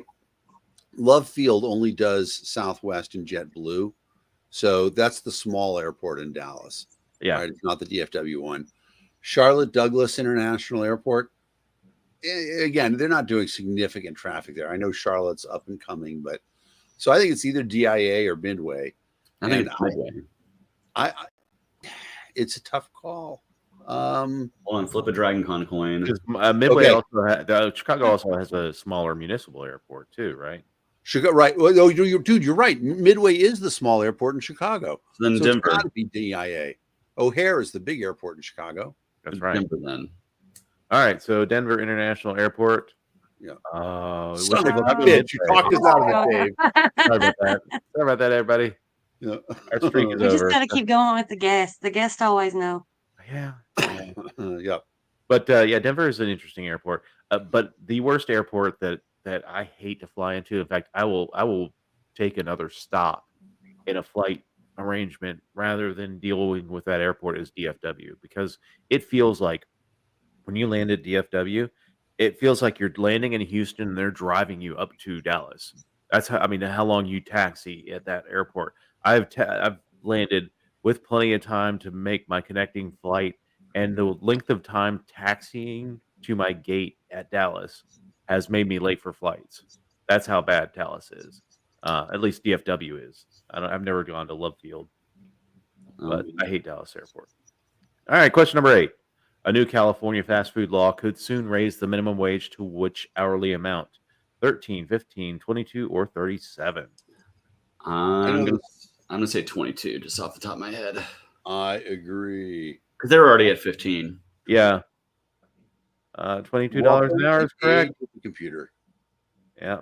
and the robot. Wow. It's an expensive cheeseburger. Yeah. I mean, it's going to be.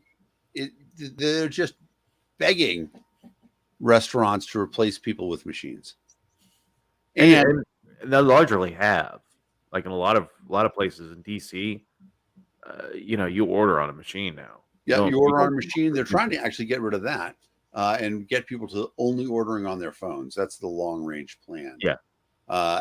The thing about it, though, is that the assembly could also be done by machines, and that's going to happen. And as a matter of fact, there was a study by, I'm trying to remember where I read it now, but it's pretty clear that machines would be so much more sanitary than human beings that it's a win-win for the companies. They don't have to pay people, and they don't have to worry about infectious problems anymore. But Right, you'd still people have to not- clean the machines, though. I mean, I'm if, also a foodie. I don't know. I like food that's cooked by people, but again, McDonald's is fast food. Yeah. Exactly. We're not talking about a restaurant. A restaurant's still going to be cooked by people for, I would say, at least 20 more years. I Yeah. do believe that eventually the online chef will be so much better. The automated chef will be so much better just because, right, they can monitor the internal temperature of a piece of meat. I say that having just reverse seared a steak today. nice. So this leads me to my Star Trek theory of the reason why, so in Deep Space Nine, not to get too nerdy, Yeah. Benjamin Sisko's father owns a restaurant on Earth, which is very popular in New Orleans. And the reason why I believe his restaurant is popular is because he is a human being cooking the food, and that there is the inherent flaws and imperfections that make the food tastier than if it were prepared perfectly. I also have a theory that replicated meat doesn't taste as good as actual meat, like it's almost as good, but that to have the actual meat that's like grown and it's butchered and stuff like that is now a luxury item in the world of Star Trek, which is why, this is something that I think is like, I don't know. I think I've had a long talk about the economics and the food of Star Trek. We could have a whole One of the things about that Orville did right, and I think most people would agree, Orville is the best of the most recent Star Trek series. But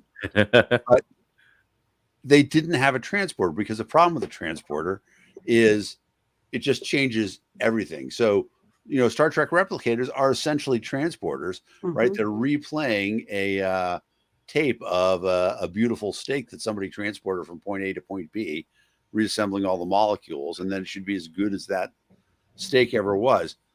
But, in terms of our real thing, we are it's a fascinating question for libertarians, because we are at a stage where machines are going to step up and lift the burden of most work from our shoulders.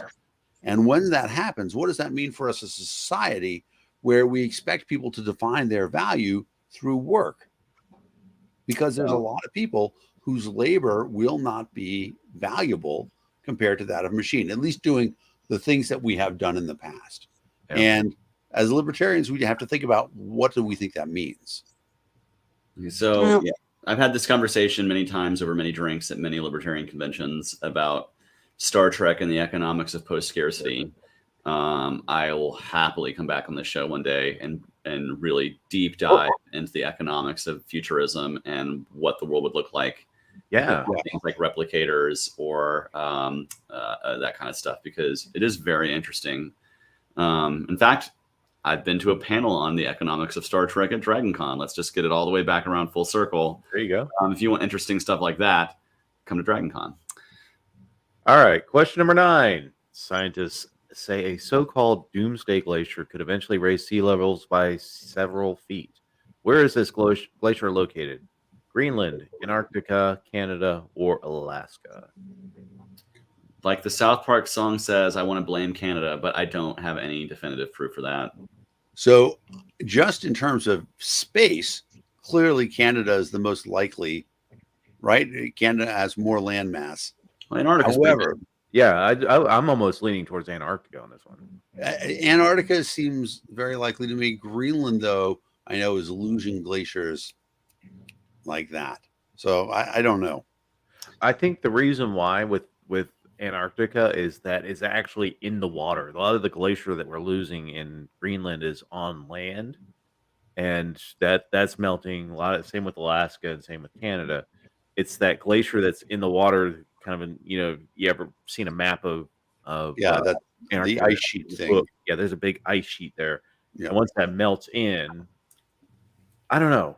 But that doesn't make sense either, because that ice is already in the water. It wouldn't raise. Yeah, exactly. So I don't know. My money, I would bet Greenland, but I don't know. All right, so Canada from the group. So blame Canada works too. Just blame Canada. Blame Canada. All right. Blame Canada. All their hockey hullabaloo, and that Mitch and Murray too. Antarctica. Talked ourselves out of it. Because there's still tons of glacier on the landmass of Antarctica. We can still blame Canada if we want. Yeah. Of course. The Soviet Kazakhstanis are the greatest threat to us. So it's a great movie too, starring John Candy. Yes, Canadian Bacon. Canadian Bacon is a great movie, because everybody that's American in the movie is Canadian, and everybody in the Canadian side are American actors. So it's a fantastic movie. I know the answer to this one, I'm pretty sure. All right. One of the biggest strikes in U.S. history is brewing at which major company? UPS, Google, Walmart, or ExxonMobil? You almost want the answer to be Starbucks, the word brewing to be in the question, but I'm going to go with the Big Brown of UPS, because I know they've been dealing with a lot of people passing out the trucks from the heat and things like that. And doing the old pee in the Gatorade bottle because they have to make their runs. So I'm going to guess UPS. That's so My guess would be Walmart, just because I watched a supply chain story, and UPS is considered the best working conditions of all the supply companies, better than FedEx, better than Amazon, because Amazon now has their own giant fleets and stuff like that. But Amazon's about to have their own ships in the next 5 years. Yeah. exactly. 5 to 10 I'm years. happy to let the guest pick, and so But yeah, so we say Big one Brown. thing I will say about Walmart is that they're not quite to that unionization level to have that level of industrial action. There are a Well, few that that's- have, but the overall majority of Walmart's right. corporate is not. Right. And Google did just have some big strikes this week among their high-end tech workers. But But it's not the biggest strike, I wouldn't say, like in terms of yeah, most people. exactly. Yeah. It's not gonna be very big, right? It's only the people who are making over $250,000 a year. So All right, so what can Brown do for us? It could be great. hey, nice job, Jake. The high stakes clash between one of America's oldest unions and the world's biggest package courier in UPS is brewing. Major contract negotiations are set to expire in July 2023. At least they're talking about it now. I've been in union battles where they don't even start talking to about a month out. So labor experts are predicting that drivers and package handlers will go on strike. What's interesting about it is it an AFL-CIO union? So if UPS drivers go on strike, will all delivery drivers go on strike? Oh, yeah, that's a interesting. And couple this with all the ongoing supply chain issues that we've had in the United States, or actually globally. And I know, Chase, you worked in that industry for a while. About almost 5 years, and it's been a wild ride the last couple, and I look forward to also bringing that knowledge to the debate too, as we talk about ending the Jones Act and increasing the U.S. supply chain. So yeah, I look forward to that because Raphael Warnock likes to crow about how all he's done for the Port of Savannah. And fun fact, because of the Jones Act, it costs like 5 to 6 times as much to ship something from Savannah to Puerto Rico as it does to ship from Savannah to Spain. So we wouldn't have to import foreign oil if it weren't for the Jones Act. If it was reasonably priced, we could ship oil from Texas to New England. But because we can't use American ships to do it, we have to import foreign oil. It's ridiculous. Yeah, there's a lot to go on there. But I did want to say, because I am about to leave so I can watch some House of the Dragon with the roommate. But before I'm out here, I wanted to say I love each and every one of y'all. Yeah. And, if you make your way down to Atlanta next Labor Day weekend, definitely. Are you debating? Is there an actual debate that you're going to be in? Oh, yeah. I will be in 2 debates with Raphael Warnock. Okay. October the 13th in Macon. That will be broadcast. They will be both broadcast statewide. And October the 16th in Atlanta at Tyler Perry Studios. I will be hosting, by the way, a debate watch party in Atlanta on the night of the 16th at Tailored Barbecue, which is a lovely libertarian-owned barbecue joint out in Decatur, Georgia. It will be bring your own beer, but we will have lovely barbecue where you guys can watch the debate. And I will be joining you as soon as I can afterwards to say hello to everybody and get a sandwich myself that night as well. So stay tuned for that. But yeah, October 13th and the 16th are the big times, as well as I will be the first ever statewide LGBTQ candidate to march in Atlanta Pride ever. Yes. Joining John Mons, who was the first gubernatorial candidate in our state's history to ever march in Atlanta Pride. Libertarians just breaking barriers left and right with the LGBTQ plus community. Nice. So I'm very proud of that as well. So Godspeed, everybody. And yeah, I wish you all a great night. Good night, guys. Thank you, Chase.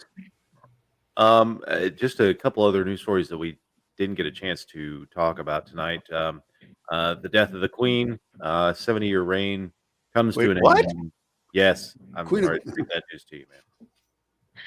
71 years on the throne, and well, actually 70 years on the throne. She would have gotten to 71 later this year, but now we are dealing with King Charles III. This time it's for real.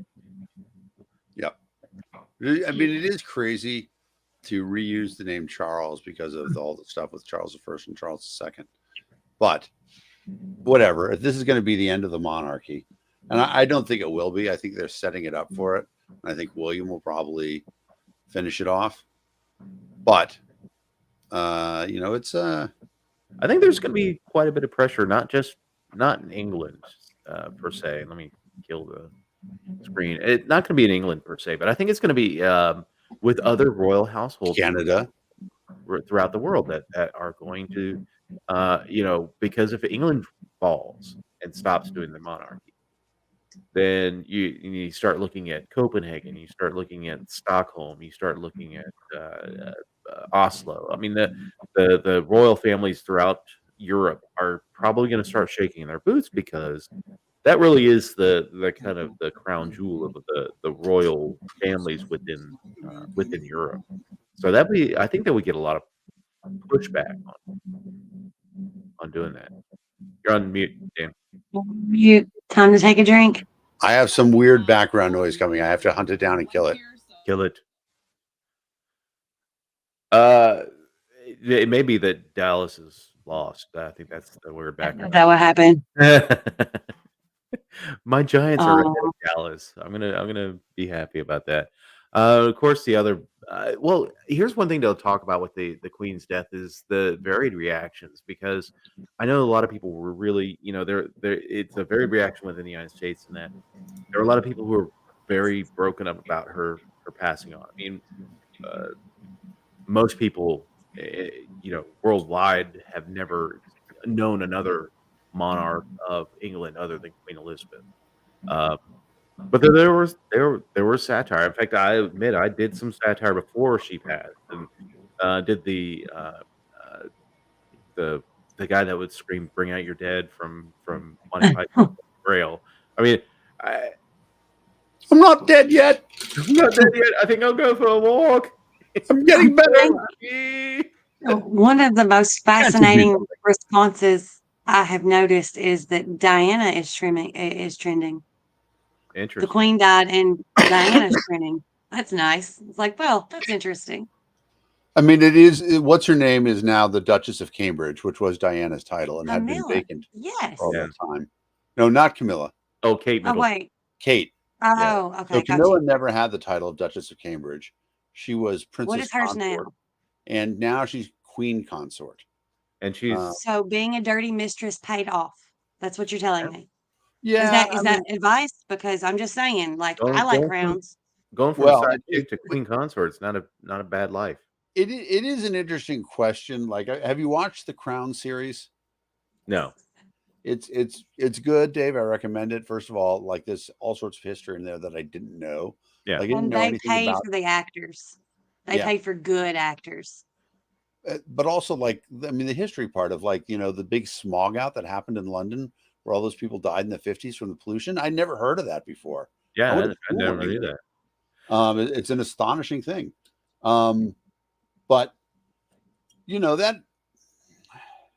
that thing was screwed up. Charles had always loved Camilla, Yeah. and he was dumb and weak and all those things. But Well, of course, she was married at the time, and he really wanted to marry her, but then the only other um, uh, example of that happening led to the abdication of what was it, Edward, or well, no, but Wallace Stevens was an American too. that too. But I mean, marrying a divorcee, still, back in the 80s was Yeah, still kind of scandalous, especially within the royal family. right. Little did they know what Andrew was going to bring to the party. Yeah, Jesus.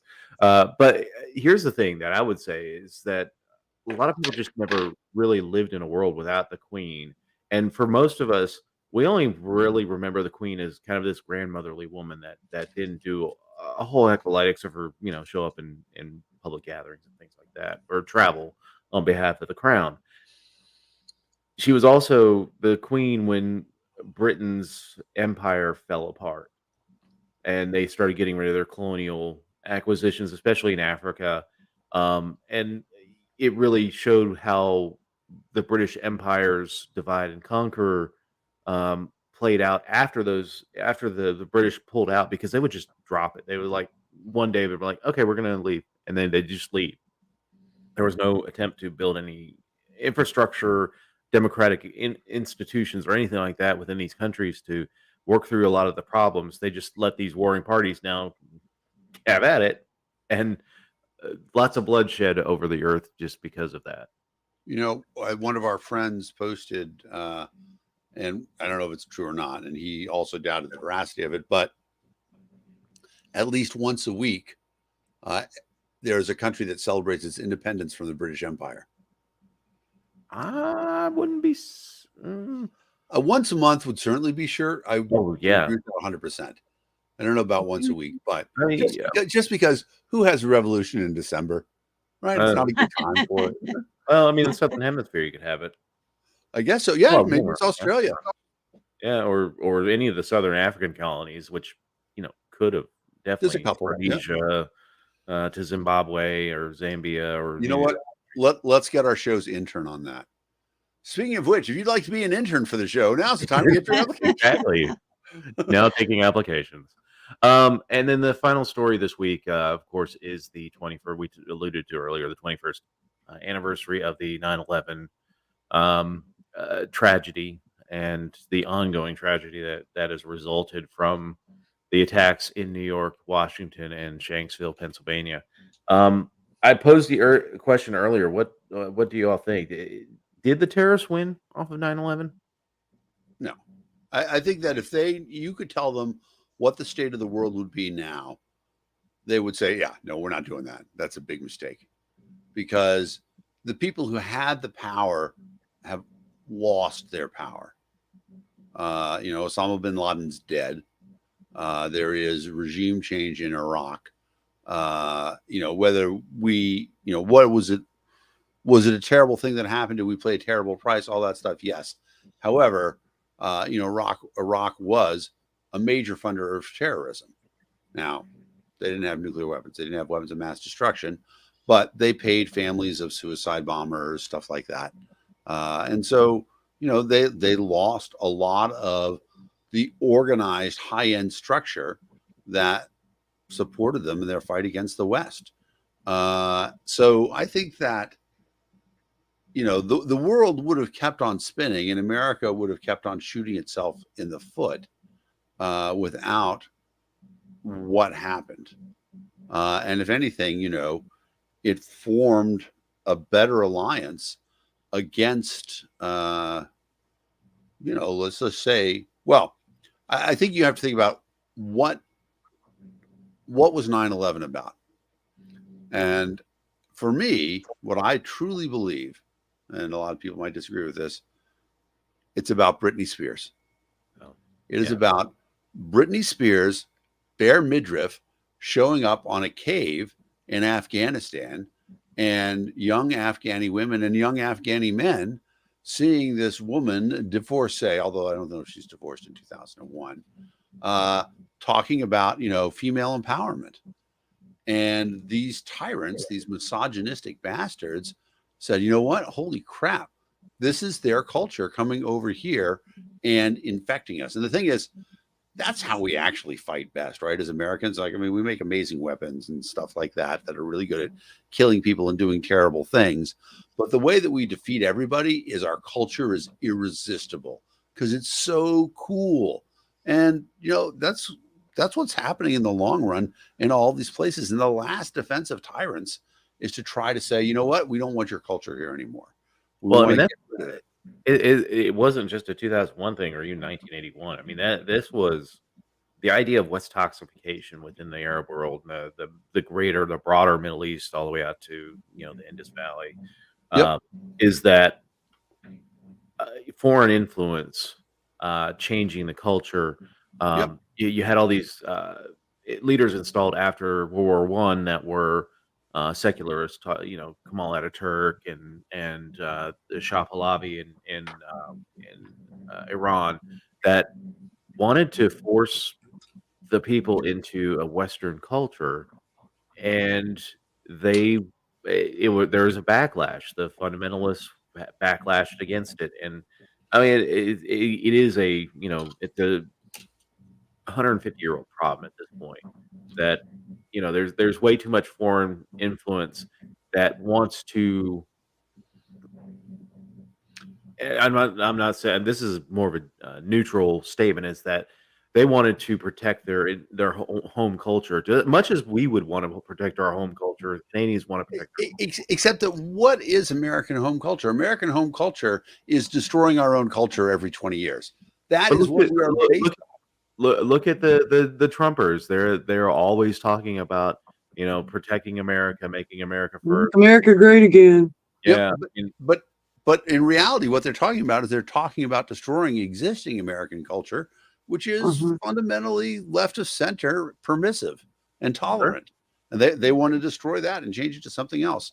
One of the reasons why it doesn't get mentioned a lot, but one of the reasons why most of the Arab countries find Israel so offensive, there's the obvious things that everybody knows about, but also there's only one pride parade in the Middle East, and it's in Tel Aviv. And out gay people in the Middle East, if they're Arabs, they live in Israel. They don't live in their home countries. yeah. And they see the Arabs see that, and they're like, "Oh my God, right next door now, all these, gay people in our country go live in Israel." Two women in Iran have recently been sentenced to death for being lesbians. One was, interviewed, and they used the interview against her. She was out of the country when she gave the interview. She returned in country and was arrested, and now is facing death. Iran executes hundreds of people every year. It's just kind of a feature of the regime there.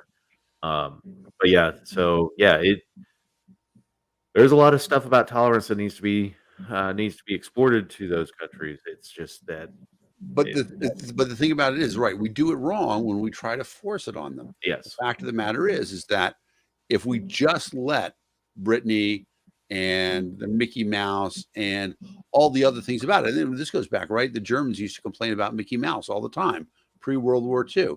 American culture is so pervasive and so attractive because it's so tolerant. There's something there for everybody. And if we let that be our calling card, right? This amazing tolerance, permissiveness. One of the, I'm trying to remember where I read this, but one of the amazing things about the United States is, right, most of the strongest anti-Christian movies that have come out, like, right, Last Temptation of Christ. It is, I mean, hey, AJ is a cool name. AJ is an awesome name. Exactly. We call her Applejacks. You can actually change it, AJ. There's that 3 buttons above your on your little screen at the bottom there. Yep. And you can click edit name So, if you want to change your name. Interesting. but so, to my point about that, we actively attack our own culture all the time. Remember all the hullabaloo over the Last Temptation of Christ, Yeah. and these other movies that come out that people get all upset about. But other countries that are tyrants look at how we attack our own culture, and they're like, "Oh my God, if they export that idea to my country, I'm screwed. The people will really rise up against me." And those damn Americans, that's the one thing they like is right, a rebel story. Fucking Star Wars and those rebels. We don't want to have any of that stuff happen in our Exactly. But I mean, we do that, but the problem is over the last 21 years is our principal export has been bombs and drone strikes, and in the area that we want to, it would be great to change the culture to be more permissive in the Middle East. But if you're doing it at the barrel of gun, you're doing it at the drone strike. It's never going to work. All we're doing is making enemies out of these folks. And kind of the indiscriminate thing. Now, if we had just stopped at taking out Saddam Hussein, and then immediately went into peace mode, there was a lot of things within Iraq that prevented that from happening. But we just started going ham-handed into Iraq and pissing off a ton of people. So yeah, and it is we ruined any goodwill that we had by doing all that terrible stuff. But people still recognize that's the American army.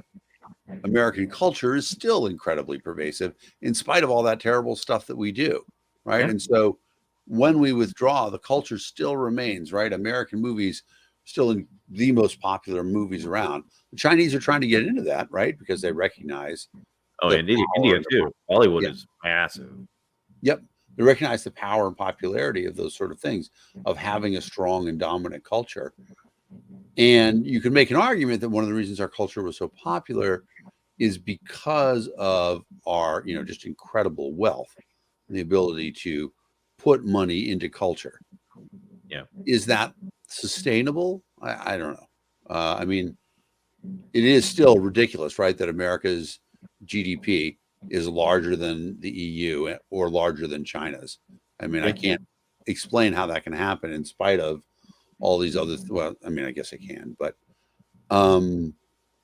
that's one of the reasons why our culture. But the other thing is that we're so incredibly permissive of things. I went to school in England, right? England is arguably the second freest country in the world, right? You have to pay a tax to have a television in England. It's insane, right? Yeah. And the Conservative Party in England, they would never think that guns should be legal, that people should be allowed to carry firearms. They're so far left that it's crazy that they even call them the Conservative Party, right? No conservative in England would say, "Oh, we should get rid of national health." So we are, but because we're so incredibly permissive, American culture always takes hold someplace. You look at it like how the Beatles admired American blues, and look at how many countries have an American Idol style show. Exactly. The Voice. I will tell you, I watch a lot of The Voice in foreign countries, whatever the country is called. And it's amazing to watch. I recommend that on YouTube. Best of The Voice from around the world. All right. So anyway, like I said earlier, this is our last show on StreamYard. Had a good year and a half, 2 years on StreamYard. Their deceptive billing practices have necessitated me moving on. So we're going to restream next week. The show shouldn't look vastly different. There's some things on the front end that might be a little bit different, but but it's the same YouTube channel. You subscribe, you'll still get the notifications. So to make sure that you don't miss us next week, go right now to the YouTube channel and click subscribe. Click on that bell. We are losing 2 channels because the package that I purchased only has 5 restream opportunities. So we're no longer going to be broadcasting to Twitter. I'll be posting those episodes later in the week, and then we will talk about the other channels. So our Facebook page, our YouTube, our LinkedIn and Twitch, and those will still be active. So you'll be able to watch us again next Sunday night at 10 p.m. And again, please, if you have not, head over to YouTube, hit that subscribe, hit the bell, hit the like on the episode. It just boosts our stuff.